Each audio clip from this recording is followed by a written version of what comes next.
தொடைய காட்டுறதுல ரம்பாவையே மிஞ்சிப்புட்டாங்க. நம்பவே முடியல.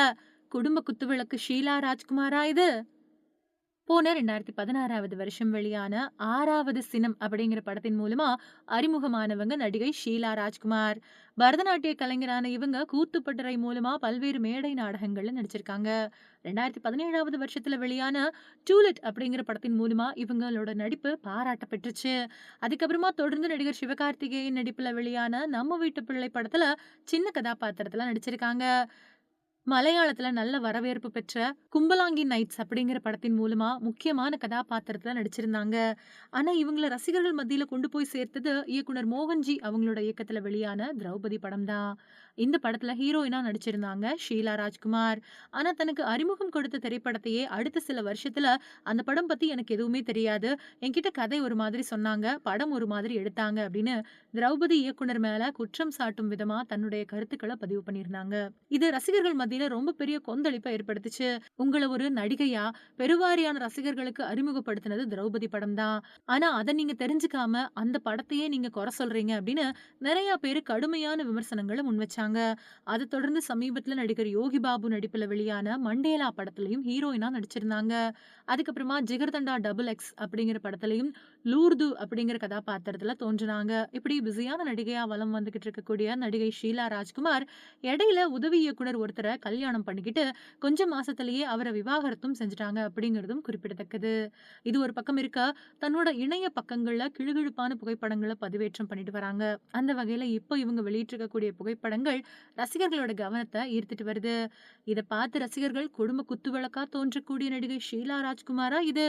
நம்பவே முடியலையே, தொடைய காட்டுறதுல ரம்பாவையே மிஞ்சிட்டாங்க அப்படிங்கிற கருத்துக்களையும் பதிவு பண்ணிட்டு வராங்க.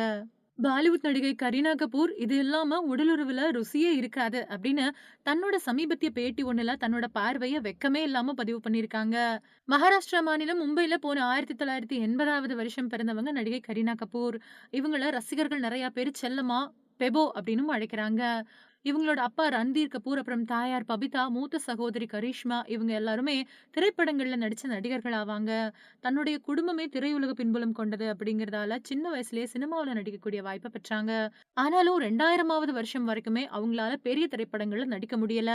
அதை தொடர்ந்து 2001வது வருஷம் வெளியான கபி குஷி கபி கம் அப்படிங்கிற திரைப்படத்துல முக்கியமான கதாபாத்திரத்துல நடிச்சிருந்தாங்க.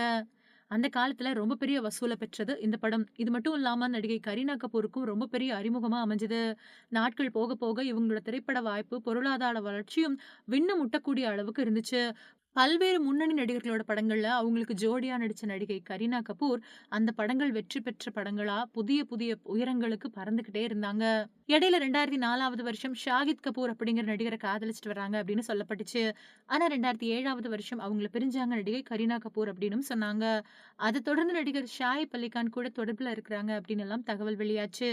இது பத்தி 2 பேரும் மௌனம் சாதிச்சுட்டு வந்தாங்க. ஆனா ஒரு கட்டத்துல 2 பேரும் தொடர்புல இருக்கிறது உண்மைதான் அப்படிங்கிறது தெரிய வந்துச்சு. போன 2006வது வருஷம் 2 பேரும் கல்யாணம் பண்ணிக்கிட்டாங்க. இந்த நிலையில சமீபத்திய பேட்டி ஒண்ணுல கலந்துக்கிட்ட நடிகை கரீனா கபூர் ரகசியமான சில கேள்விகளுக்கு வெளிப்படையா பதில் கொடுத்திருக்காங்க. பொதுவாவே பாலிவுட் ஊடகங்கள்ல பாலிவுட் நடிகைகள் எதிர்கொள்ளக்கூடிய வழக்கமான கேள்விதான் இது அப்படின்னாலும் கூட பல நடிகைகள் தவிர்த்துடுவாங்க. ஆனா குறிப்பிட்ட சில நடிகைகள் வேணும்னே இந்த கேள்வியை எதிர்பார்த்து காத்திருந்தது மாதிரி அவங்களோட பதில சொல்லி பரபரப்பை கிளப்புவாங்க. அந்த வகையில நடிகை கரீனா கபூரும் இந்த பரபரப்பை கிளப்பியிருக்காங்க. உடலுறவுல உங்களுக்கு பிடிச்ச பொசிஷன் என்ன அப்படிங்கிற கேள்விக்கு பதில் கொடுத்த நடிகை கரீனா கபூர், இதுக்கு நான் வெளிப்படையா பதிலளிக்க விரும்பல. நான் எப்பவுமே கீழ இருக்க தான் விரும்புவேன். இதுக்கு மேல நான் எதுவும் சொல்லல அப்படின்னு சொன்னாங்க. அத தொடர்ந்து பேசின அவங்க, ஆனா ஒரு விஷயத்த என்னால தெளிவா சொல்ல முடியும். உடலுறவுல எது முக்கியமோ இல்லையோ 2 பேருக்கும் இடையில இருக்கக்கூடிய அன்பு பிணைப்பு ரொம்பவே முக்கியம். 2 பேரோட உயிரும் கலந்ததுக்கு அப்புறம் தான் அவங்களோட உடல் கலக்கணும். இது வெறும் 2 உடல்களோட இணைவு கிடையாது. 2 ஆத்மாக்களோட இணைவு அப்படிங்கிற எண்ணம் 2 பேருக்குள்ளயும் இருக்கணும். ஒருவேளை இந்த உணர்வு யாராவது ஒருத்தர்கிட்ட இல்ல அப்படின்னாலும் கூட அவங்களோட உறவுல ருசி இருக்காது. அதனால 2 பேரும் ஆத்மார்த்தமான காதல், அன்பு இருக்கும்போது தான் அவங்களுடைய உறவு ருசி அதிகமா இருக்கும். அதனால 2 பேர்கிட்டயும் ஆத்மார்த்தமான காதல், அன்பு இருக்கும்போது தான் அவங்களுடைய அந்த உறவு ருசியா இருக்கும். இன்னொரு விஷயத்தையும் சொல்லிக்கிறேன். அதிகாலை நேரம் தான் இந்த மாதிரியான விஷயங்களுக்கு சரியான நேரம் அப்படின்னு பேசியிருக்காங்க நடிகை கரீனா கபூர்.